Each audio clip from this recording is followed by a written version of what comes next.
kali ini kami akan mereview tentang artikel tentang nilai eigen dan vektor eigen matriks atas aljabar Max Plus. Nah, dengan volume halaman 1 sampai dengan 9 dengan tahun penerbitan yaitu tahun 2017 dan penulis Khalifah Tunisa Kristiana Wijayanti dan Rahayu Budianti Veronica dan kami sebagai reviewer.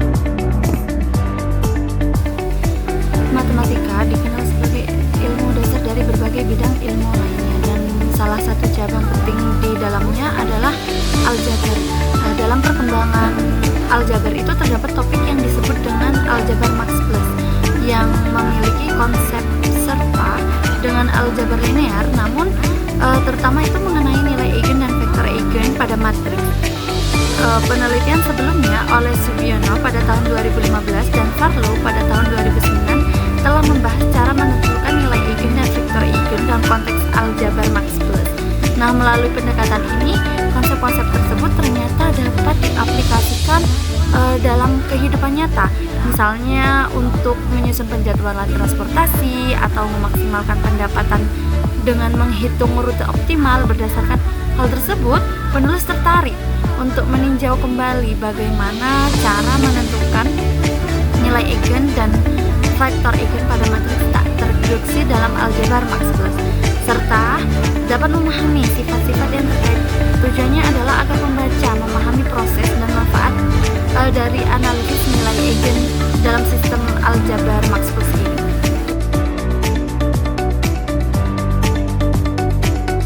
Masalah yang diselesaikan yaitu menentukan metode yang tepat dalam menghitung nilai eigen dan vektor eigen dari matriks tak terreduksi pada aljabar Max Plus, serta mengidentifikasi sifat-sifat yang dimiliki oleh nilai eigen dan vektor eigen tersebut. Selanjutnya yaitu tujuan penelitian. Tujuan penelitiannya yaitu untuk mengetahui cara menentukan nilai eigen dan vektor eigen dari matriks tak terreduksi atas aljabar Max Plus, serta mengetahui sifat-sifat yang berkaitan dengan nilai eigen dan faktor eigen tersebut. Selanjutnya yaitu subjek penelitian. Penelitian ini membahas tentang matriks tak terreduksi dalam aljabar Max Plus, yaitu jenis matriks yang elemennya terdiri dari bilangan real dan negatif tak hingga, dengan syarat graf yang terbentuk dari matriks tersebut harus terhubung kuat. Fokus utamanya adalah bagaimana cara menentukan nilai eigen dan vektor eigen dari matriks seperti ini, serta memahami sifat-sifat yang muncul dari keduanya. Karena aljabar Max Plus menggunakan aturan operasi yang berbeda dari aljabar biasa, di mana penjumlahan diganti dengan operasi maksimum dan perkalian diganti dengan penjumlahan, maka pendekatannya juga unik. Penelitian ini menggunakan bantuan graf, khususnya lewat pencarian sirkuit kritis dalam graf matriks, untuk membantu proses perhitungan nilai dan vektor eigen. Jadi, inti dari subjek penelitian ini adalah mengulik karakter khusus dari matriks di aljabar Max Plus dan bagaimana cara menanganinya secara sistematis. Metode penelitian yang dilakukan oleh penulis dalam artikel ini ialah metode studi pustaka dengan pendekatan kualitatif deskriptif, di mana data yang diperoleh dari peninjauan berbagai sumber pustaka seperti buku, jurnal, dan makalah ilmiah yang berkaitan dengan pembahasan nilai eigen dan vektor eigen dalam aljabar maksimum plus. Setelah mengumpulkan sumber, masalah dirumuskan. Kemudian, data yang relevan dianalisis dan disusun secara sistematis untuk mendapatkan langkah-langkah dalam menentukan nilai eigen dan vektor eigen serta menjelaskan sifat-sifatnya. Selanjutnya yaitu hasil penelitian. Penelitian ini menunjukkan langkah-langkah menentukan nilai eigen dan vektor eigen matriks tak terreduksi pada aljabar Max Plus dan juga sifat-sifatnya. Nah, langkah-langkah menentukan nilai eigen dan vektor eigen matriks tak terreduksi pada aljabar Max Plus ini, yang pertama yaitu menghitung pangkat matriks A tensor K untuk K dari 1 sampai N, di mana N ini merupakan ordo matriks. Nah, langkah yang kedua yaitu menghitung nilai eigen sebagai maksimum dari 1 per K dikali range dari A tensor pangkat K. Lalu langkah yang ketiga yaitu memilih sirkuit kritis C, C pada grafik G dari A yang merepresentasikan matriks A. Langkah yang keempat yaitu menghitung matriks B, ini sama dengan negatif lambda tensor A dan klosur dari B. Nah, langkah yang terakhir ini yaitu memilih vektor eigen dari A yang merupakan kolom kecil dari matriks klosur B. Lalu selanjutnya yaitu sifat-sifat nilai eigen dan vektor eigen matriks tak tereduksi atas aljabar Max Plus. Sifat yang pertama yaitu vektor eigen dari matriks tak tereduksi tidak tunggal atau bisa lebih dari satu. Sifat yang kedua yaitu nilai eigen dan vektor eigen dari matriks tak tereduksi adalah berhingga atau finite.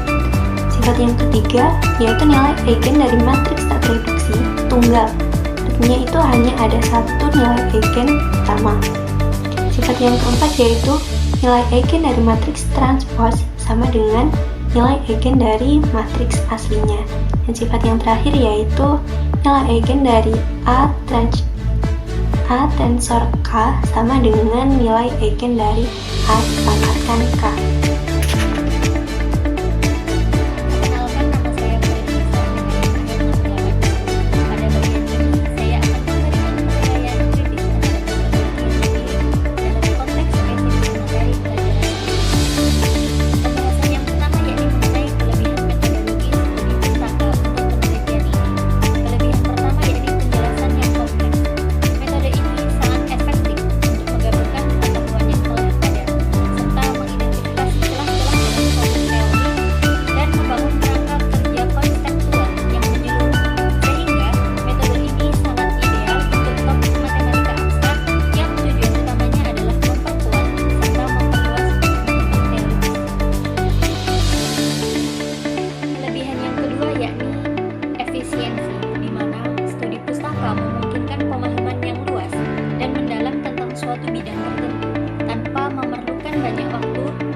Untuk mencakup banyak informasi secara efisien.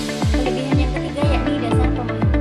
Dengan meningkatkan pemahaman yang ada serta menyoroti bagian tertentu untuk diteliti lebih lanjut, studi pustaka memberikan dasar pemahaman yang kuat untuk penelitian empiris maupun penelitian teoritis di masa depan. Serta kelebihan yang terakhir yakni efektivitas biaya.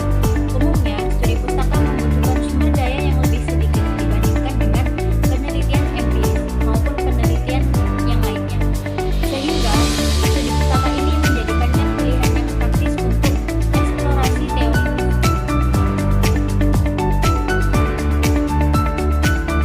Kekuatan ataupun kelebihan studi pustaka ini selaras secara langsung dengan karakteristik dan tujuan dari penelitian matematika teoritis. Hal ini memperkuat kesesuaian metodologis dan menunjukkan bahwa metode yang dipilih tidak hanya dapat diterima, tetapi juga optimal untuk tujuan suatu masalah. Pembahasan yang selanjutnya yakni mengenai kekurangan ataupun keterbatasan metodologi studi pustaka. Kekurangan yang pertama yakni ketergantungan pada data yang ada. Kita semua tahu bahwa studi pustaka itu bergantung pada hasil penelitian oleh peneliti-peneliti sebelumnya, di mana studi pustaka itu bergantung pada kualitas, ketersediaan, dan cakupan literatur yang telah ditemukan oleh peneliti-peneliti sebelumnya. Nah, ketika cakupan literatur ini terbatas dan bersifat bias, maka kesimpulan yang bisa diambil oleh peneliti saat ini itu juga terbatas. Kemudian yang kedua, tidak adanya data empiris baru, di mana studi pustaka ini tidak bisa menghasilkan observasi empiris baru atau suatu hasil eksperimen, dan kesimpulan yang diambil pun bersifat interpretatif dan sintetis dari pengetahuan yang ada, bukan berasal dari data primer yang baru. Kemudian kekurangan yang ketiga yakni potensi bias peneliti, di mana pemilihan dan interpretasi sumber dapat dipengaruhi oleh bias peneliti, yang mana hal ini berpotensi mengarah pada tinjauan yang selektif atau menyimpang jika tidak dikelola secara ketat melalui protokol yang jelas. Kemudian kekurangan yang terakhir yakni tidak cocok untuk pertanyaan empiris baru. Kenapa? Karena metode ini tidak dapat digunakan untuk menjawab pertanyaan yang memerlukan observasi langsung, eksperimen, ataupun pengumpulan data dari populasi atau fenomena spesifik yang tidak memiliki dokumentasi ilmiah sebelumnya. Dengan adanya keterbatasan ini, sangat penting untuk kita selaku peneliti yang baru melakukan evaluasi yang seimbang terhadap kontribusi artikel. Perlu digarisbawahi bahwa dalam akal teoritis, tidak adanya data empiris baru bukanlah suatu cacat metodologis, melainkan karena suatu karakteristik yang inherent. Keterbatasan yang sebenarnya berasal dari kuatnya penelitian dalam pemilihan sumber, sintetis, ataupun interpretasi kritis, bukan dari tidak adanya data primer. Sehingga perspektif ini membantu kita untuk memahami kriteria evaluasi yang tepat untuk makalah semacam ini.